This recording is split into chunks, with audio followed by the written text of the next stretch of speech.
Xin chào tất cả anh em đã đến với kênh ship Bô Hải Nguyễn. Hôm nay là thứ năm 4 tháng 5. Xin chúc anh em và gia đình có một ngày vui vẻ và hạnh phúc. Hôm nay em xin phép lên với anh em một số hàng niêu sưu tầm và bật lửa xưa. Có vài cái bật lửa xưa em sẵn em lên luôn. Thì cách giao dịch của bên em vẫn là: một, chuyển khoản đủ free ship; 2, code cọc giùm em 100k giá trị với 1 triệu, cọc 200k giá trị trên 1 triệu giùm em và phí code anh em tự chịu. 3 là anh em ở Sài Gòn có thể tới trực tiếp tại Bình Tân. Địa chỉ của em có trên Google, anh em chỉ cần gõ ship Bô Hải Nguyễn là có địa chỉ và định vị tới nhà em. Rồi em xin giới thiệu tới anh em luôn.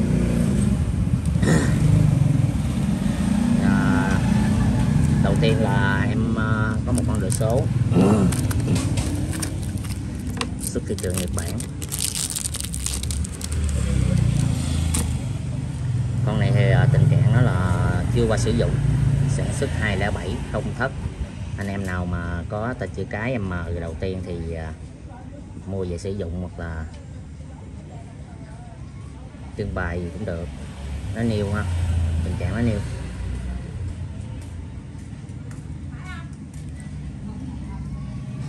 Rất bạc, nó nhìn nó vậy chứ là nó chưa lên lửa nha anh em. 207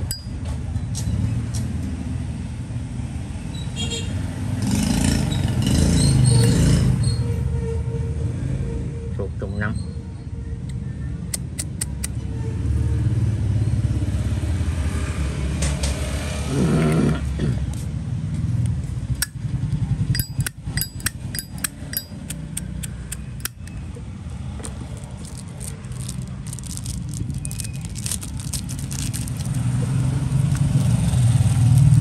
Số 1 207 số 1.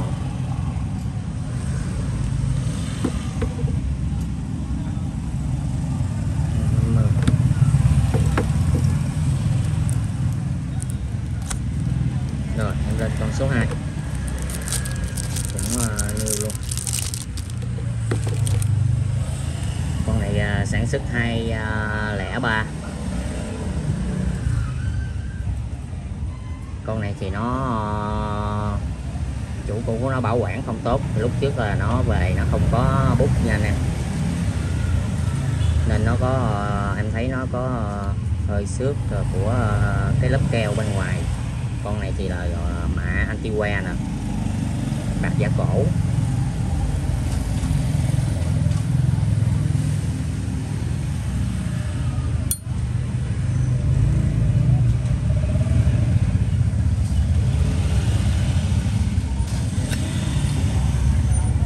Ruột trùng 503 ha. Chất lượng của một cây La Mã nha. Cái tình trạng nó hơi bị xước thì em bán bằng giá với cây 207. Trạng nó là chưa lên lửa nha anh em. Cái màu bên trong nó mạ ha. Đây, thân dưới nó cũng vậy nè, một màu.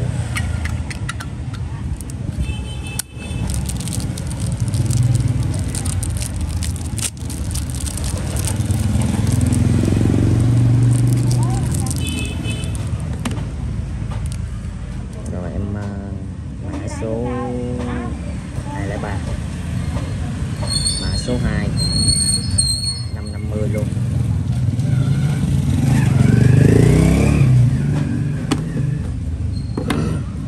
Rồi em lên cây số 3.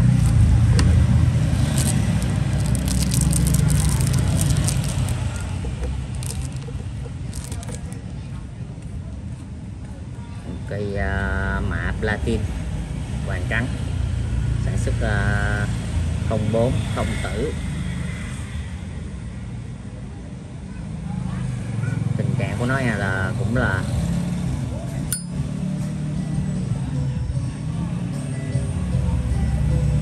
này, nó chưa có chưa có dấu hiệu lên lửa, nhưng mà cái này là do nó bám bụi đá anh em.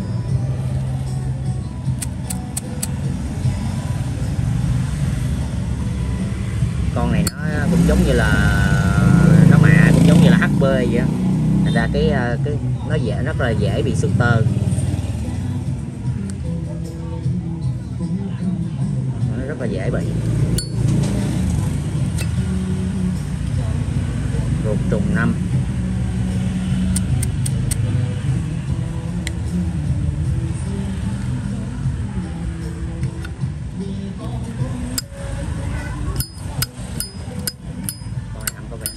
Chưa có làm cốt gì hết á, mấy cái con niêu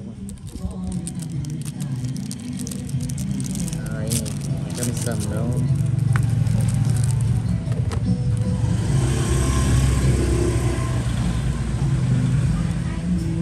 Mã số 3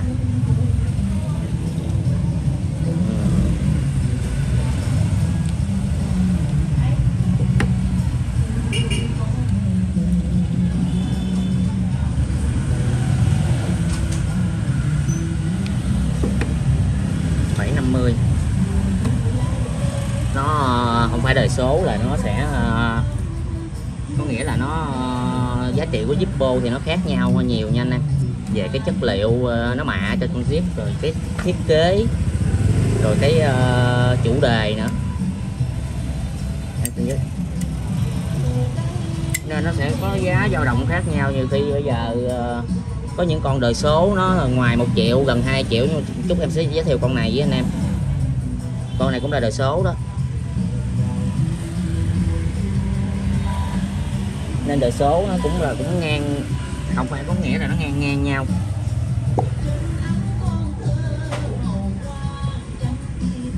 Đây em còn một ít đời số nè, em bán sạch cho chỗ này đi, mấy cái số này hết. Đây là số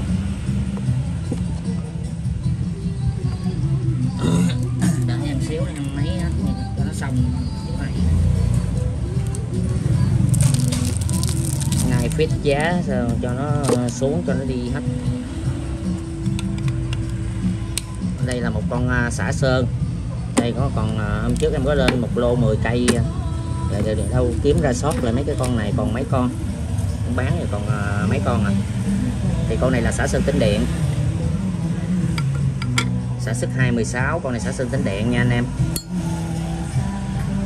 Và nó thường là nó như những cái con này nè, những con này mình xả ra nè, xả bỏ cái lớp sơn ra nó sẽ ra lớp sơn tĩnh điện.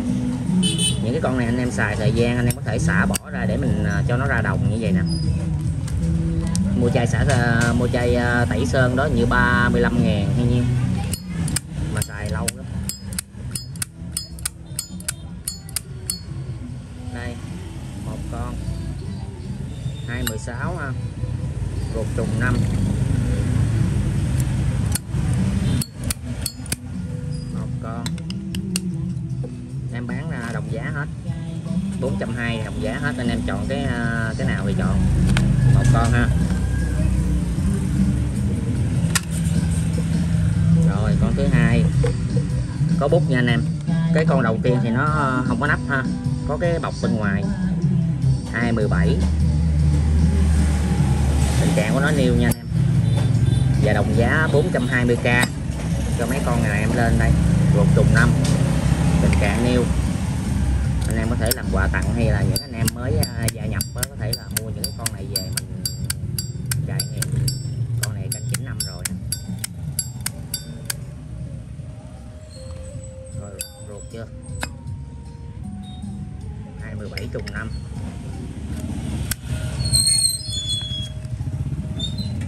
Con thứ hai cũng 420 luôn ha.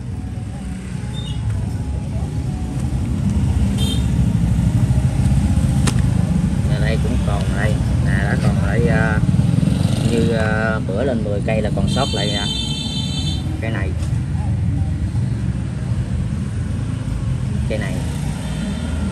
con này 216, ruột trùng 5 ha.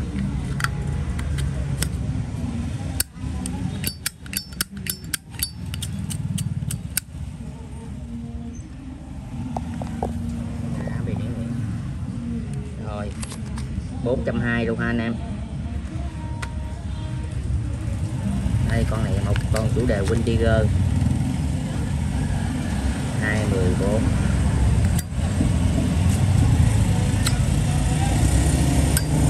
Con này rụt lệch 213. Con này rụt lệch 213 em bán cho anh em 400.000 thôi. Con này 400 ha. Rồi con này sơn kiểu dòng xưa này, xả hết cho mấy cái này để gom tiền lấy hàng. Con này ruột trùng 5 tháng luôn. Con này em lem em dán thêm á cho nó nhìn giống chủ đề quân đội xíu. Con này chặt đá, con này bị chặt đá.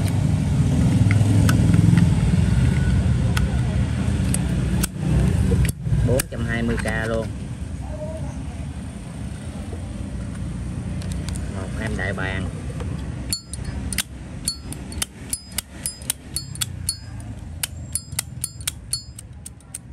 Đây là những con đời số nó thấp nó rẻ là để anh em mua mồi thuốc làm quà tặng. Rồi ruột trùng 5 tháng luôn, 420 luôn. Nhanh gọn lẹ. Rồi 420 luôn. Đó là những con mà đời số rẻ. Rồi bây giờ em qua cái gì La Mã đi ha.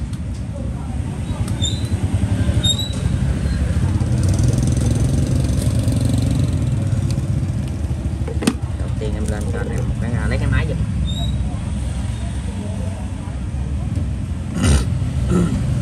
Lên cây World Cup đi.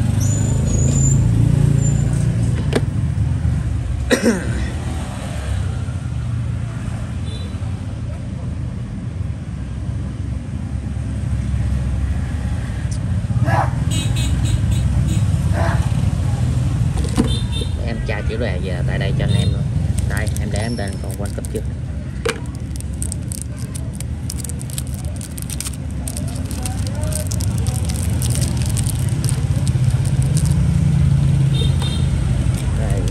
Rất đầu chết lắm mà.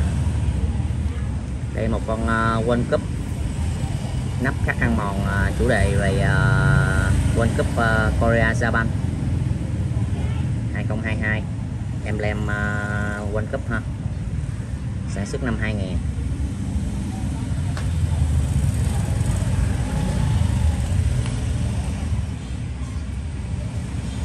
Tình trạng của em nó là chưa qua sử dụng. Mặt sau thì nó có lỗi bảo quản nè nè.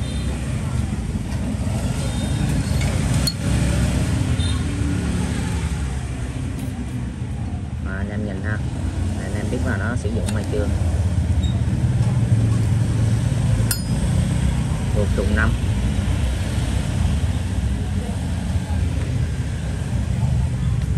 Đó, nó chỉ hơi xước mặt sau do lỗi bảo quản.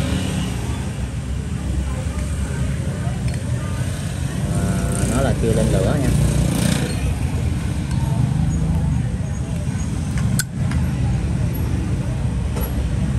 Đối với tay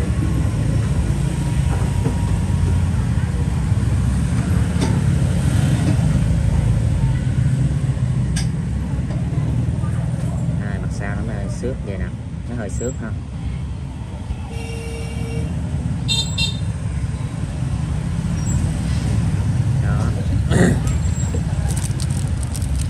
Con này thì để trưng bày là khá đẹp.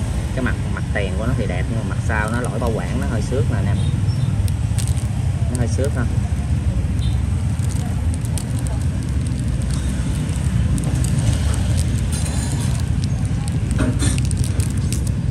Tranh thủ để đi kịp giờ đứa nhỏ gái 4 giờ 10 rồi. Đồng hồ này đang chạy vậy.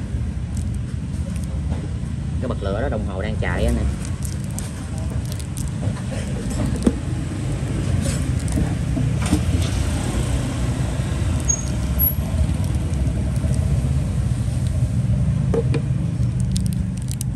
Con này 1450 nha anh em.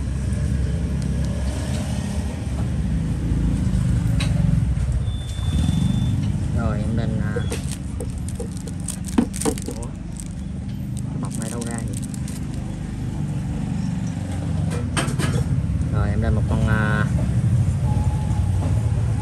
tàu Hoàng gia Anh,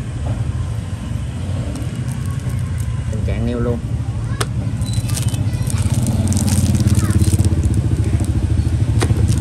Để em tra ra cho anh em tại chỗ.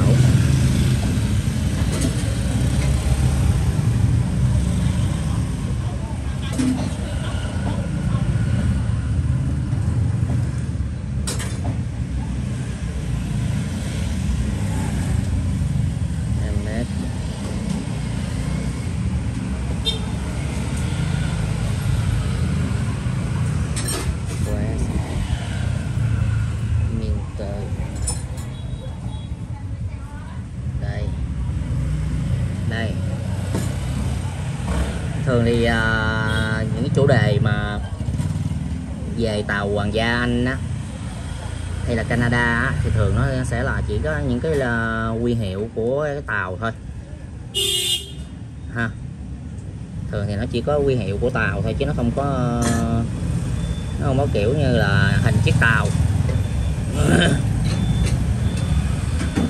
Đây, Kinh Hạm Hải quân Hoàng gia Anh đó. Và con này chủ đề nó hai mặt. Chủ đề sau là cái Swan Hunter này là cái xưởng đóng tàu cho những con tàu chiến này. Để em tra luôn cho anh em xem.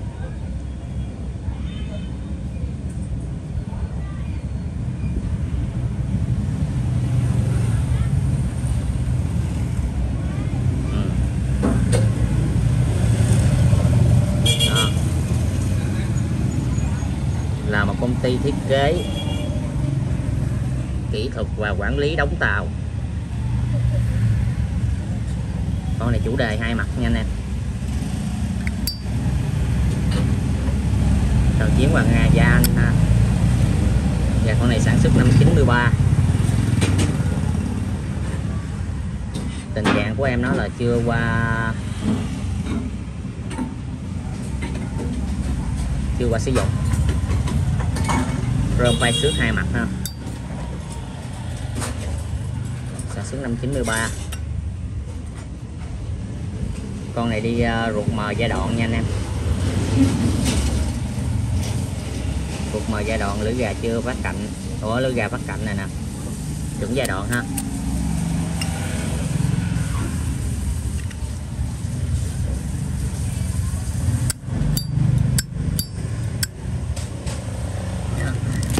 Chủ đề hai mặt thì những cái tàu chiến trên những cái tàu mà Hoàng gia Anh thì nó ít gặp hơn là tàu chiến của Mỹ nằm trên Zippo.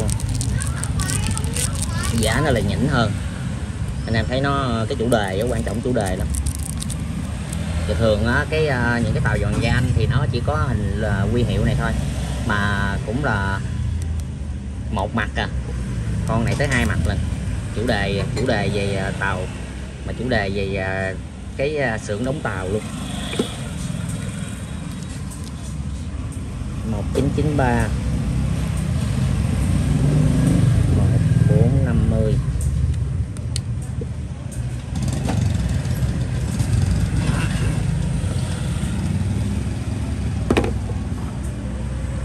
Rồi tới ra con này đi. Có bút mà.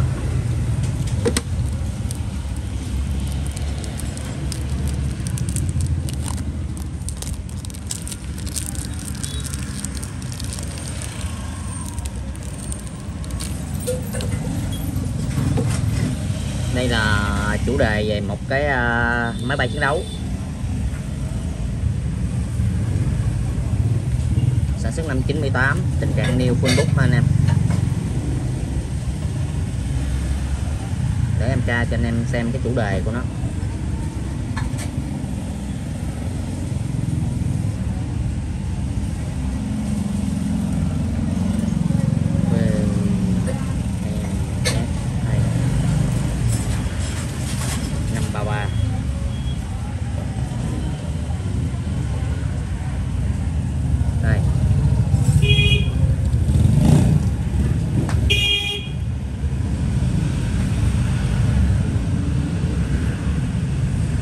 Phi đội tấn công máy bay chiến đấu một thời tiết trên biển, là một phi đội của Thủy quân lục chiến Hoa Kỳ, còn được gọi là phi đội có trụ sở căn cứ không quân Thủy quân lục chiến Beaufort, Nam California, và nằm dưới sự chỉ huy của nhóm máy bay Thủy quân lục chiến 31, còn cánh máy bay Thủy quân lục chiến số 2. Đây phù hiệu của nó ha. Những chủ đề này trên Zippo thì nó có giá lắm anh em chơi, và sau này mà nhìn cái chủ đề trên Zippo quá là anh em sẽ hiểu à. Bởi vì nhiều con, 2 con nó ngang đời mà tại sao nó lại cao giá hơn nhiều nữa, vì là nó nằm trên cái chủ đề đó, chứ 2 con nó không có nghĩa là nó sẽ là ngang giá với nhau.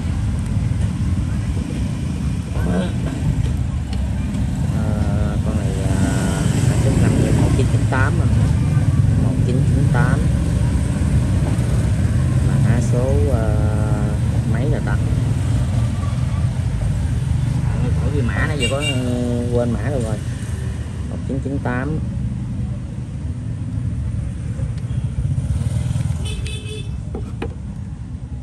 Chủ đề về phi đội máy bay nè hả.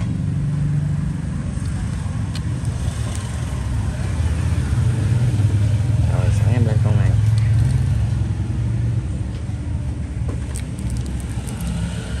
Như phân bút luôn.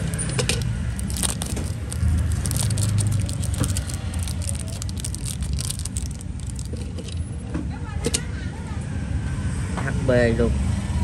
Con này sản xuất 2000. Con này còn tem mà không có bóc được.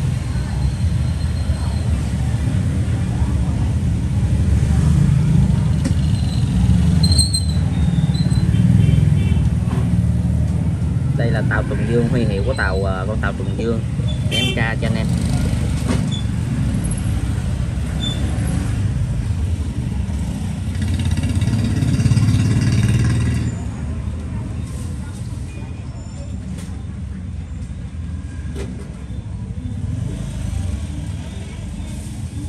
CG62.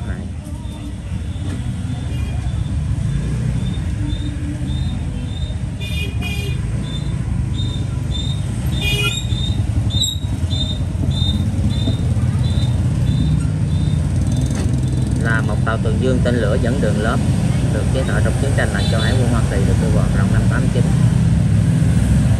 Đó, anh em có thể tra về nó lên Google. Con này tình trạng new nha anh em.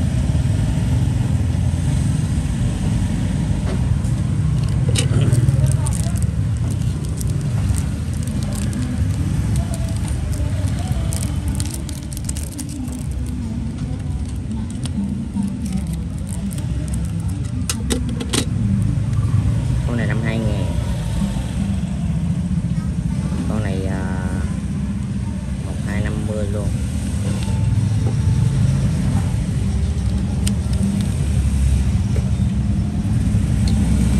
Rồi em lên một con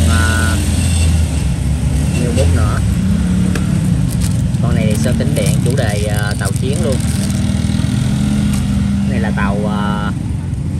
tàu ngầm tấn công. Tra tiếp SN 70 SSN 770.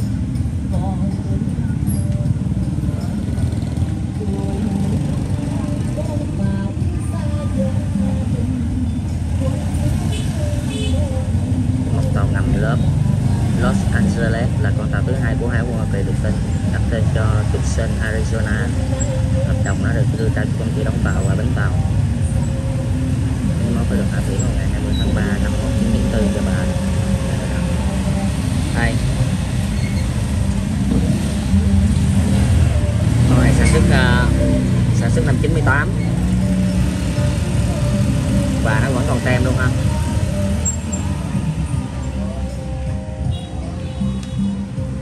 Nó còn tem luôn nha anh em. Con này chủ đề khá đẹp, có sơn chủ đề tàu ngầm nó chồng lên cái sơn tĩnh điện. Con này trưng bày nó cũng đẹp.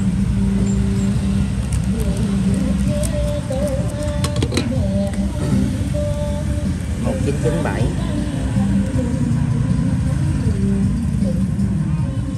1997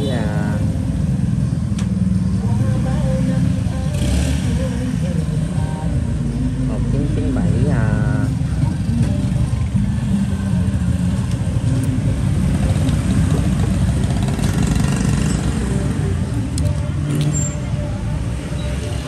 Rồi nè, em đưa cho anh em nè, cũng là một con La Mã. Một con La Mã sản xuất năm 97 luôn.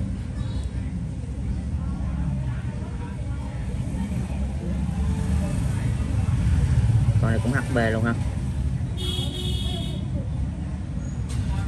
Chủ đề về đất nước Thụy Điển.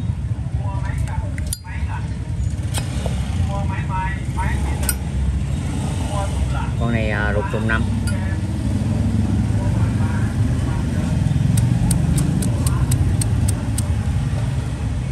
Tình trạng nêu luôn nha nè. Có con này ruột lệch à. Con này ruột lệch. Con này ruột lệch để em kiếm ruột 97 nêu cho anh em. Còn không thì em cũng bán con này là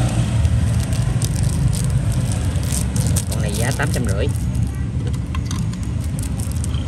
1997.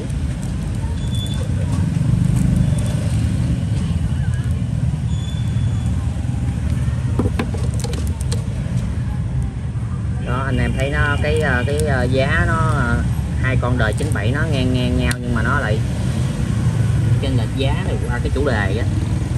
Chủ đề trên con Zippo nó quan trọng.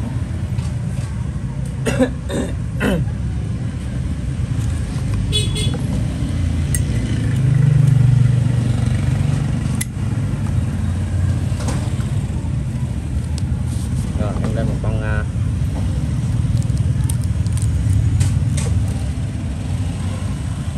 một con đời số. Một con đời số 203 B203 ha. Em lem rồng, em lem bạc khối á. Đính đá khá đẹp, màu của nó lên cái màu bạc của nó lên oxy hóa, nó lên nó đẹp kìa. Màu này lên đều, nhìn nó xưa, cũng 20 năm rồi chết gì. Con này cũng niêu chưa qua sử dụng luôn, nó có hơi xước buồn đốt nữa.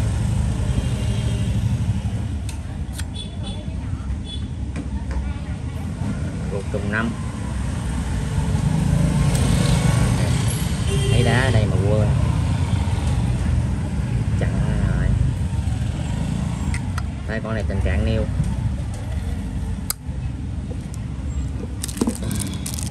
Anh em mà tuổi rồng xài hợp luôn. Mà con này em lem nó trên nắp thì nó không có âm đâu nha nè. Nói về dạng sưu tầm về hàng đẹp thì mình trưng bày hoặc là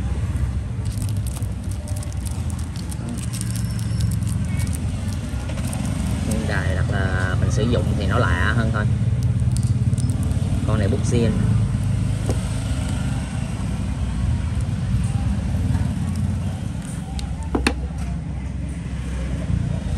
1.300.000 nha anh em. Đây là chủ đề rộng trên Zippo thì nó cũng rẻ luôn. Đó, anh em thấy tại sao mà nó cái đời của nó, cái niên đại của nó ngang nhau, nhưng mà nó lại giá nó khác nhau nhiều.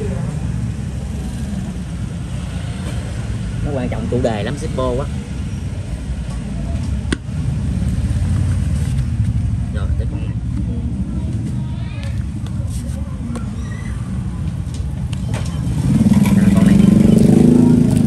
Con này đẹp quá. Con này nhìn đẹp quá, rất để chân tủ, nhìn nó sang sang. Ở đây con này qua con này nha anh em, qua con này nha, để chân tủ nhìn nó sang đẹp. Rồi em giới thiệu tới cái con đây.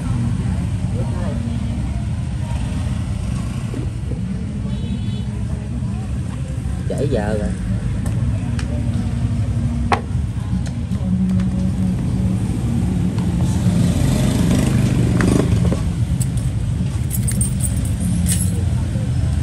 Đây là một con 75 thờ, bản 75 năm thành lập hãng, full book.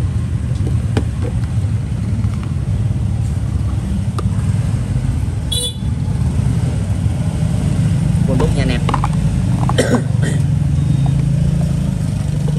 Và cái con này thì nó chỉ là bản phổ thông mà. Hãng nó cũng biết là nó ra 2 bản. Này nó có hết nợ hộp, nó cũng sang trọng lắm anh thấy nói, nhưng mà nó cũng sang trọng lắm. Bản này nó có hai phiên bản, một phiên bản Amor để dành sức qua những các nước khác, và nó cái giá trị nó rất là cao. Và cái phiên bản này gọi là phổ thông. Cái phiên bản này thì để cho nói chung là hãng nó cũng mấy thì nó cũng cho nhiều cái giống như là kinh tế của mỗi người á anh em. Thì nó ra cái bản rẻ hơn. Bản này là nó cũng khắc nha, chứ không phải là in sơn đâu ha. Trên nền HP, sản xuất 207. Năm này nó ra bản kỷ niệm 75 thờ, 75 năm thành lập hãng. Thì cái bản Amor kia thì nó mắc lắm. Nó mắc theo cái giá của cái giá trị là xuất qua nước nào nữa. Tại vì nó sẽ xuất ra một nước, nó xuất ra bao nhiêu con nữa. Nó có xuất Việt Nam, Lào rồi châu Âu, nói chung là khá là nhiều. Và cái bản đó các bạn nằm trên con Amor. Thì cái bản đó là tầm bây giờ là nó cũng khoảng là 10 triệu và hơn 10 triệu, tùy về cái nó xuất qua cái nước nào. Bởi vì nó sẽ xuất qua cái nước đó, nó chỉ có giới hạn bao nhiêu đó bản thôi. Và cái bản nào mà xuất qua trong cái nước mà có cái bản giới hạn mà nhiều ít con nhất á, thì cái giá là lại cao hơn những cái con kia. Em nói vậy anh em chắc anh em hiểu mà phải không? Còn cái bản này là bản phổ thông bình thường. Con này trong tình trạng new full book nha anh em. Con 75 thờ kia mắc dữ lắm, ruột tùng 5 tháng ha. Nên em thấy nó làm cũng coi như cái bản này nó cũng làm gọi là đẳng cấp chứ bộ. Những cái này là nó khắc nha anh em, chứ không phải là in sơn lên ha. Trên nền HP. Đây là nó, đây là em nói là nó cũng là một con đời số thôi, nhưng mà chủ đề nó, con này là có giá là 2 triệu full book như vậy á.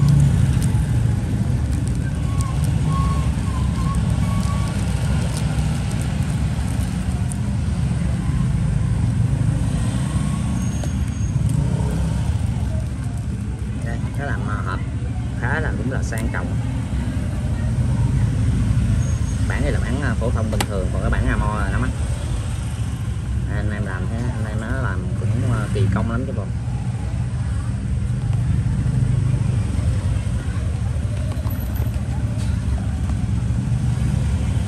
Đây bản kỷ niệm 75 năm thành lập hãng. Lúc này 2 triệu nha anh em, nguyên con này 2 triệu.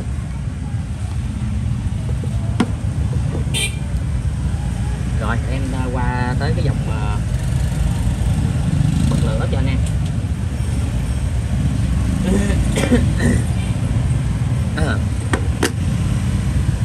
Em lên đầu tiên là một con Salem mà nó có bút ha. Những cái con này anh em mà gặp không bút thì nó nhiều lắm. Con này Nhật sản xuất thôi, thập niên 60, còn mẫu. Con này tình trạng new full book.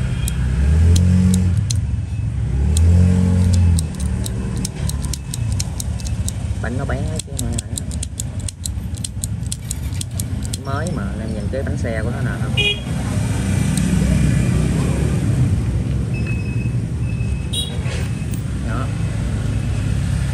bút của nó về zin vậy luôn nha anh em.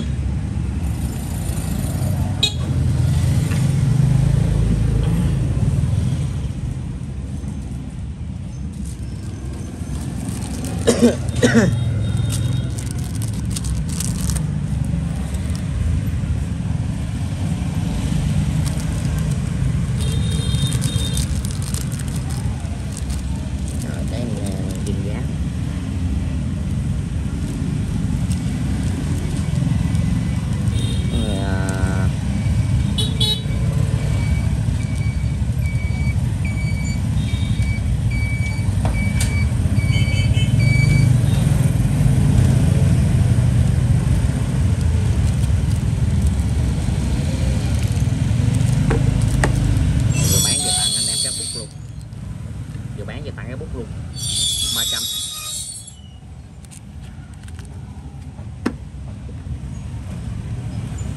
Rồi em lên một con mới nữa. Con này thì cái bút này không biết không biết phải của nó không, mà em thấy thì chắc không phải rồi.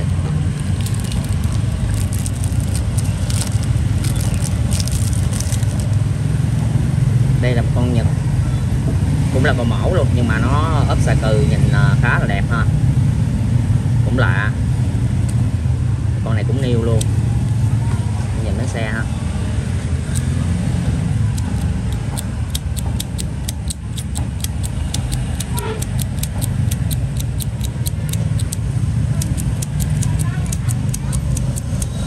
Đó. Con này trưng bày cũng khá là đẹp, ốp xà cừ. Cái này là zin nha anh em, zin của nó về luôn ha. Con này em bán 600.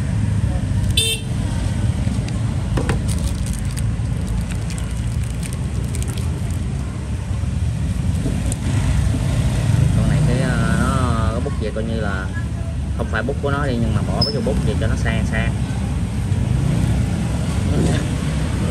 Rồi tiếp tục.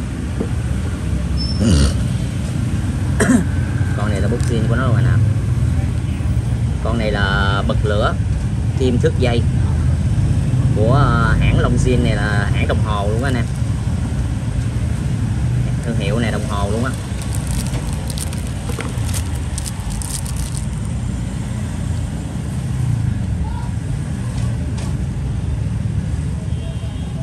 Đây, đâu không? Quan trọng những cái bật lửa xưa này nó còn cái bút đó, nó mới giá trị, chứ còn mấy con này thường thì nó cũng đây là nó có cái một cái hộp ở dưới riêng, còn một cốc đánh lửa riêng. Đó, tình trạng nêu luôn á. Con này được mạ vàng hồng. Con này được mạ vàng hồng á nè. Bên ngoài khá đẹp, có cái bút.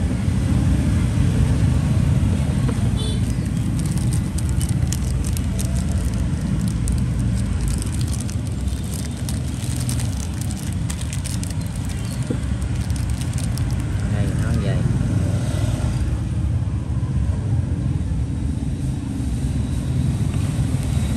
Con này em bán 800k.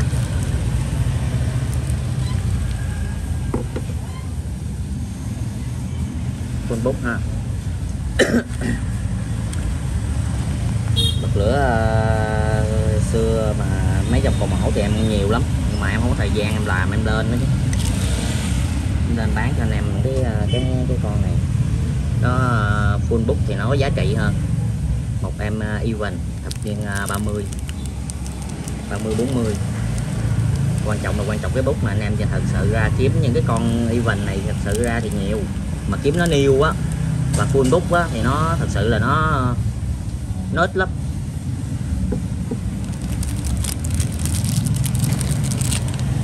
Even của Mỹ xưa thập niên 30 40 mà nó như vậy nè. Hỏi nó có giá trị hay không.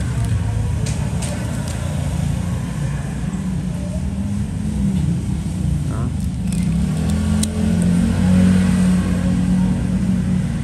Anh thấy không? Quan trọng nữa đi nó đi chung với cái bút về á, nó mới đáng giá chỗ đó, chứ còn mấy cái con này thì gặp thường lắm, em về quýnh cái lô thì trong lô nhiều lắm, còn như nguyên con như vậy thì nó mới hiếm chứ. Thì hàng xưa niêu mà nó còn full bút như vậy.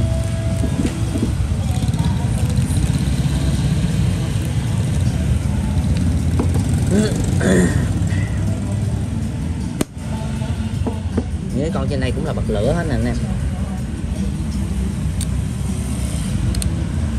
Độc lạ không?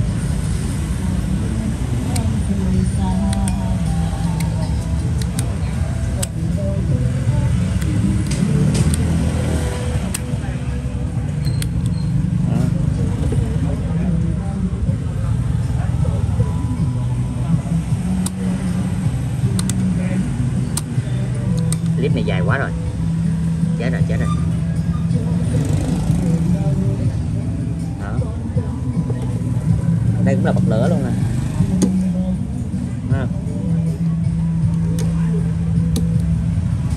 Quay cái cánh quạt, thì nó là giống như một cái công tắc mở ra. Cái này để em trưng bày. Mấy con này còn kẹt đá, hai con này còn kẹt đá chưa thông, để làm mô hình nhìn cho nó đẹp. Rồi để em tiếp cái này nhé. Đây là cũng một con Even, nó kim hộp thuốc lá. Con này là chất liệu này là màu này là niken rồi.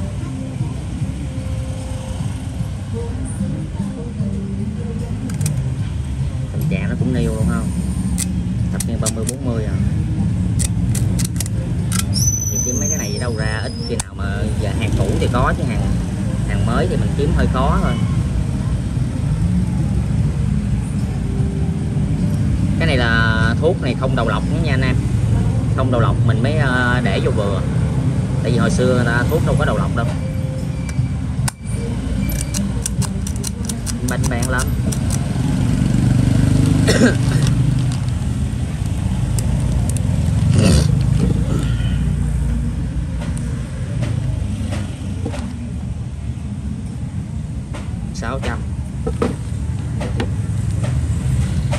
Rồi em lên tiếp.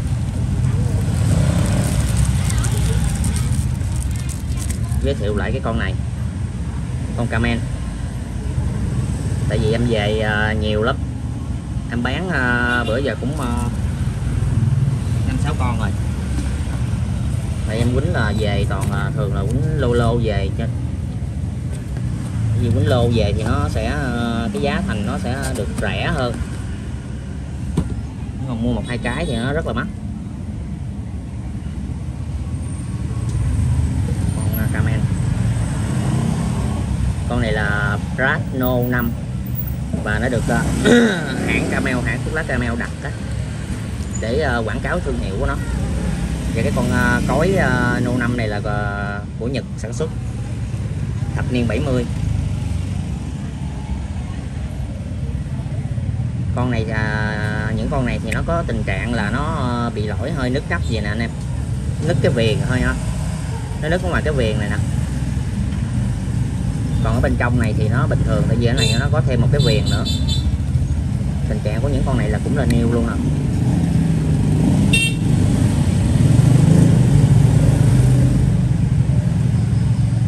Nó là niêu luôn, nó không ảnh hưởng gì tới hoạt động hết đó, nhưng mà cái thẩm mỹ của nó là nó bị nhìn nó nứt cái chỗ đó đó.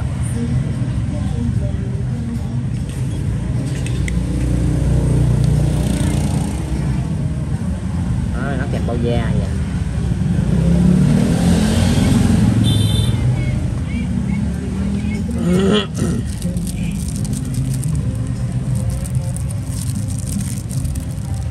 Rồi con này 600 luôn.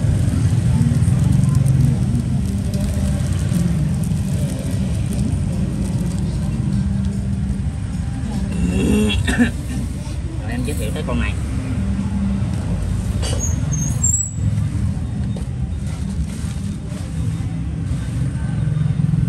Đây là con này nè.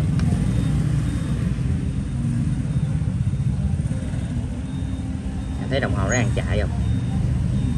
Con này là đồng hồ lên dây cót Nhật, sản xuất thập niên 60.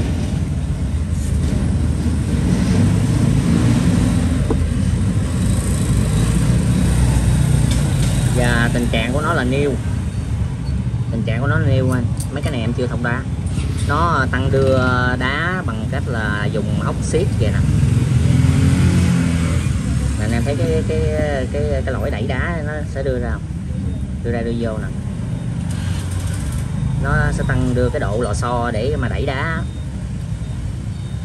Mấy này em thông đá lại nữa. Tại vì em đánh cái lô này về nó cũng lâu lắm rồi đó, chắc gần cả năm rồi. Thì về là nó cái tình trạng của nó là như vậy. Bật lửa thì là new, đồng hồ thì cũng vậy luôn đây. Nhưng mà một cái là nó bị thiếu mặt kiến và nó bị gãy cái cốt. Nó bị gãy cốt chỉnh á. Em đã làm được 2 con. 2 con này con này là đem ra thợ rồi nè. Mấy con này là đem ra thợ để thay cái cốt á, là về là nó chạy. Và đồng hồ là về nó chạy, em bao chạy đồng hồ nó chạy, chỉ cần thay cốt thôi và thay cái mặt kính lại. Em còn đây.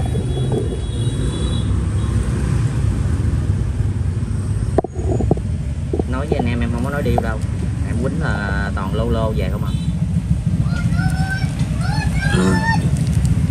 Đó thì một cái anh em cũng có thể là về, ví dụ như ở nhà anh em có những cái mặt đồng hồ mà nó dư, anh em có thể để vô cũng được. Đường kính của đồng hồ này là để em đo thử cho anh em. Anh em ví dụ như anh em ở nhà mà anh em có đồng hồ nào ấy anh em nghiên cứu, anh em bỏ vô thì anh em có thể là mua riêng một cái này không, em cũng bán nha. Và anh em mua luôn có đồng hồ zin của nó theo á, thì em cũng vẫn bán luôn. Tại vì em còn dư khoảng chừng 6 cái, có 6 cái đồng hồ thì ghép vô được khoảng chừng 6 cây thôi. Mà ở đây em còn tới là 2, 4, 6, 8, 10, 12 cây lận. Thì chắc chắn nó sẽ dư ra những cái thân này. Và những cái thân này á, thì hoàn toàn là nó chưa sử dụng nha anh em. Anh em nhìn tim là anh em biết ha. Và chất liệu của cái bật lửa này là nó là như là nhôm nó mạ vàng. Nhôm nó mạ vàng. Còn đồng hồ á, thì nó lên dây cót. Nó lên cót đó, mình xe núm bắt đầu là nó lên cót bên trong là bắt đầu nó chạy. Và đồng hồ này em bao cho anh em chạy. Tại vì em đã xử lý 2-3 cái rồi, em gửi ra thợ người ta thay cốt với lại thay mặt kính vô là nó chạy. Đồng hồ này chắc chắn bao chạy luôn, nó chỉ bị gãy cốt thôi, gãy cốt và nó thiếu mặt kính. Thì ví dụ như giờ anh em ở nhà mà nó có những cái đồng hồ mặt tròn á, có những cái mà đồng hồ mà mặt tròn á, thì anh em có thể là kiếm để vô đây thông số của nó ha.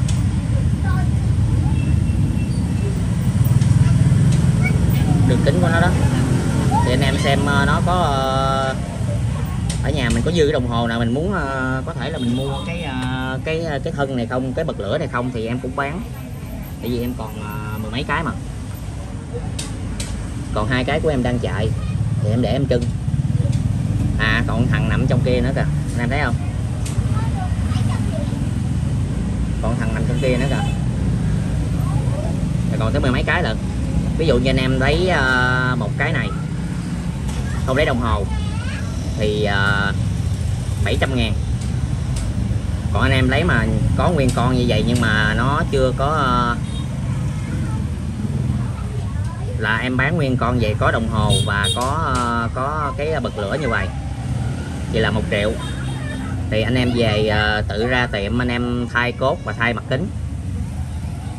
Nguyên con vậy là 1 triệu. Còn anh em có thể là lấy ở nhà anh em muốn mua một cái bật lửa này không á thì em bán cho anh em 700.000. New bật bật lửa thì bao niêu rồi, đồng hồ cũng niêu luôn, nhưng mà nó bị gãy như vậy á. Đây đồng hồ đưa chưa cho anh em coi đồng hồ.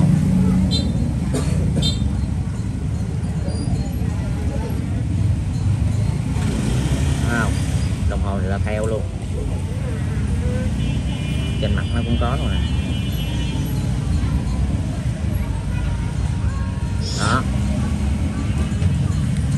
Đó thì bây giờ anh em ý em là bây giờ tại vì em còn có 6 cái đồng hồ này thôi là có thể ráp nguyên một cây, tức là còn 6 cây,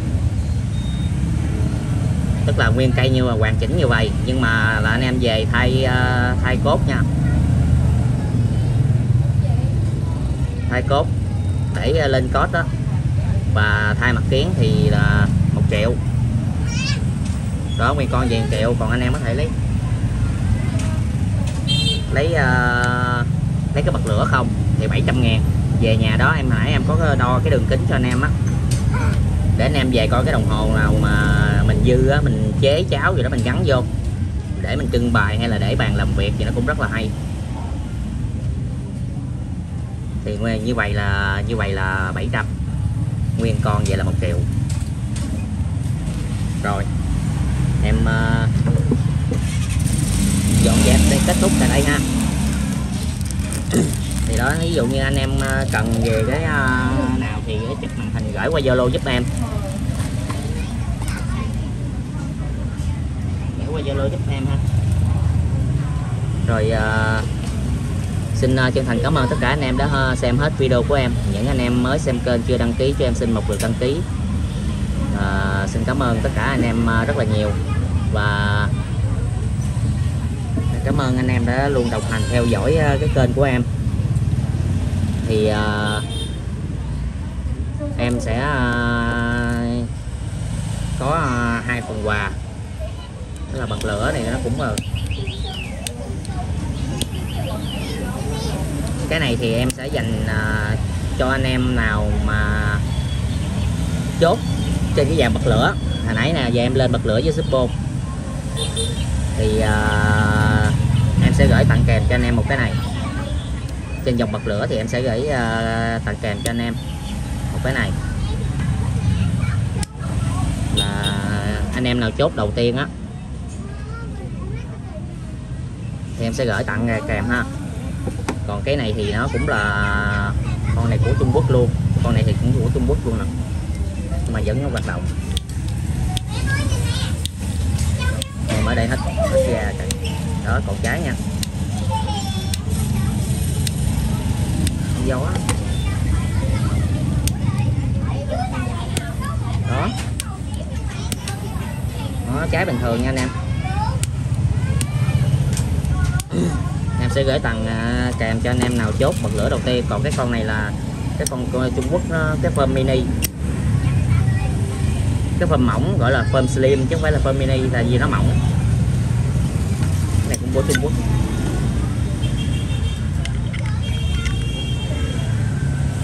Cũng của Trung Quốc. Con này hàng Nhật nó có nè anh em. Hàng Trung Quốc này nó nhái theo hàng Nhật nè, mỏng hơn Zippo. Thì em sẽ tặng kèm cho anh em nào mà chốt Zippo. Chốt Zippo ngoại trừ những cái dàn 420 ha, tại vì 420 đó là em đã có sale giảm giá rồi. Còn những cái con Zippo này anh em mà ngoài cái 420 đó thì em sẽ chốt đầu tiên thì em sẽ gửi tặng cho anh em cái này, để anh em về có thể trải nghiệm mồi thuốc được, chơi cũng được, xe cua.